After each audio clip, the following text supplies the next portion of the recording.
अब राजनपुर का रुख करेंगे, जहां दरिया सिंध में कोट मिठन के मकाम से 6 इलाकों से करेला गुजर रहा है। ऊंचे दर्जे के सैलाब से कच्चे के इलाके ज़ेर-ए-आब आ गए हैं। कराची और पेशावर को मिलाने वाली इंडस हाईवे को 8 रोज बाद छोटी गाड़ियों के लिए बहाल कर दिया गया है।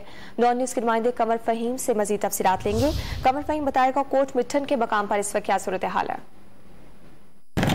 जी बिल्कुल, इंडस हाईवे 8 रोज से जो है मुनक़ता थी और हर तरह की जो ट्रैफिक है वो बंद थी। 2 जगहों पर शगाफ पड़े थे, एक तो पुल गिरा था, दूसरा जो है शगाफ डाला गया था राजनपुर शहर को बचाने के लिए। अब पानी चूंकि डाउन होना शुरू हुआ है, जैसे कि इस साइड पे देख सकते हैं कि पानी की जो रफ्तार है उसमें काफी हद तक कमी वाक़ई हुई है और इस हवाले से जो लाइट ट्रैफिक है उसके लिए ये जो आरजी स्टील ब्रिज है वो बनाए गए हैं। जैसे कि आप इस साइड पे देख सकते हैं कि ये कश्तियां रखकर जो है लकड़ी के फट्टों और लोहे के ये गार्डर्स के साथ जो है इस पुल को बनाया गया है और यहाँ से जो है जो लाइट ट्रैफिक है वो गुजर रही है, क्योंकि सलामत वासिलीन की भी मुश्किलात में इजाफा हो गया था। इस रोड के मुनक़ता होने फाजिलपुर और राजनपुर का राब्ता मुनक़ता था, ताहम अभी भी हैवी ट्रैफिक को यहाँ से गुजरने नहीं दिया जा रहा। जब पानी मुकम्मल खत्म होगा तो इसको फिल करके जो हैवी ट्रैफिक को गुजरने की इजाजत होगी। ताहम जो कराची से पेशावर जाने वाली बड़ी जो ट्रैफिक है जिसमें बड़ी गाड़ियां जो शामिल हैं वो अब मोटरवे के रूट्स को इस्तेमाल कर रही हैं। ये जो रास्ता है ये मुकम्मल तौर पर इस वक्त मुनक़ता है, मगर लाइट ट्रैफिक के लिए अब इसको खोल दिया गया है।